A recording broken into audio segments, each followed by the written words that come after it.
আমাদের প্রথম যে প্রশ্ন সেটি হচ্ছে যে জনাব তারেক রহমান দীর্ঘদিন দেশের বাইরে আছেন। আমরা দেখেছি যে 5ই আগস্টে ক্ষমতার পট পরিবর্তনের পরে শেখ হাসিনা পালিয়ে যাওয়ার পরে তিনি ভার্চুয়ালি একটি জায়গায় তার পরদিনই ভার্চুয়াল বক্তব্য দিয়েছিলেন, বিভিন্ন অনুষ্ঠানে অনলাইনে সক্রিয় থাকছেন, বক্তৃতা দিচ্ছেন। কিন্তু বিএনপির পক্ষ থেকে কি আসলে দেশের পক্ষ থেকে এই দাবি আছে তাকে দেশে আসার, বা তারা মানে বিএনপি কখন মনে করে যে জনাব তারেক রহমানের দেশে ফেরা উচিত, মানে সে সময়টা কখন হতে পারে?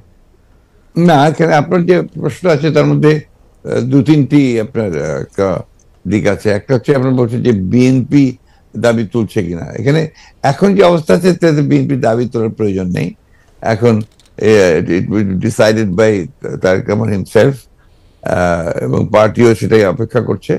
তার কতগুলো মামলা আছে, যে মামলাগুলো আপনার অনগোয়িং প্রসেসের মধ্যে আছে, কোর্টে আদালতে চলছে।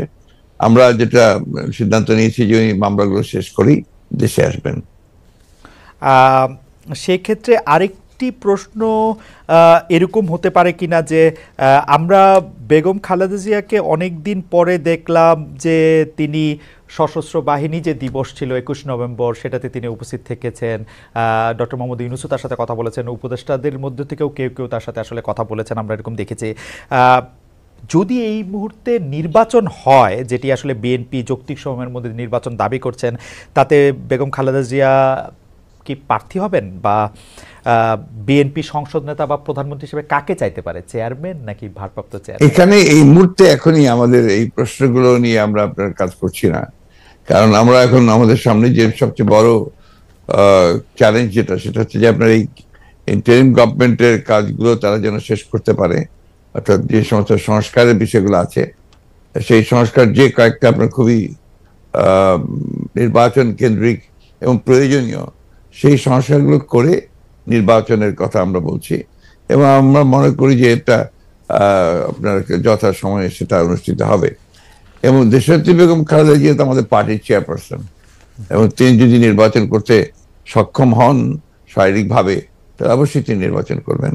অন্যদিকে যেমন তারেক রহমান সাহেব আমাদের দলের ভারপ্রাপ্ত চেয়ারম্যান এখন আছেন, এবং তিনিও নির্বাচন করতে চাইলে তিনিও নির্বাচন করতে চান, সেটাও উনি করতে পারবেন যে কটা সিটি তিনি করতে চান।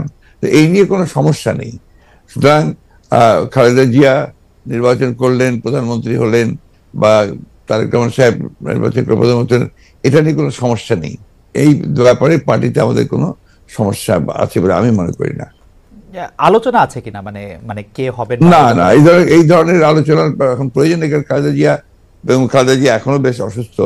উনি আগামীকাল কয়েকদিনের মধ্যে উনি যাবেন লন্ডনে চিকিৎসার জন্য, এবং সেখানে যদি তাকে প্রয়োজন হয় সেখান থেকে তিনি আমেরিকাও যেতে পারেন, তার প্রয়োজন হয় চিকিৎসার জন্য। তো আমরা তাকে সম্পূর্ণ সুস্থ করে, আল্লাহ যেন তাকে সুস্থ করে নিয়ে আসেন, সেটাই চাইবো, সেটাই চাচ্ছি আর কি। এই প্রসঙ্গে আর কি, মানে এই 1-2 নাম্বার প্রশ্নের প্রসঙ্গে শেষ প্রশ্ন, যে আপনি জনাব তারেক রহমানের মামলার কথাগুলি বলছিলেন, জনাব তারেক রহমানের মামলাগুলো থাকার কারণে কি তিনি দেশে আসার ব্যাপারে দেশকে নিরাপদ মনে করছেন না, এরকম কোনো কিছু কি আপনাদের মধ্যে ধারণা আছে? না না, সেই ধরনের কিছু ব্যাপার নয়। তার মামলাগুলো আমরাই চাইছি, দল চাইছি আমরা তাকে একেবারে আমরা মানে পুরোপুরি ভাবে মামলা মুক্ত করে নিয়ে আসতে চাই। যেহেতু তার মামলাগুলো সবই মিথ্যা মামলা, সাজানো মামলা, যার সমস্ত এভিডেন্সেস আর দেয়ার, সেই ক্ষেত্রে তার যত দ্রুত সম্ভব আমরা আশা করি যে মামলাগুলো নিষ্পত্তি হয়ে যাবে।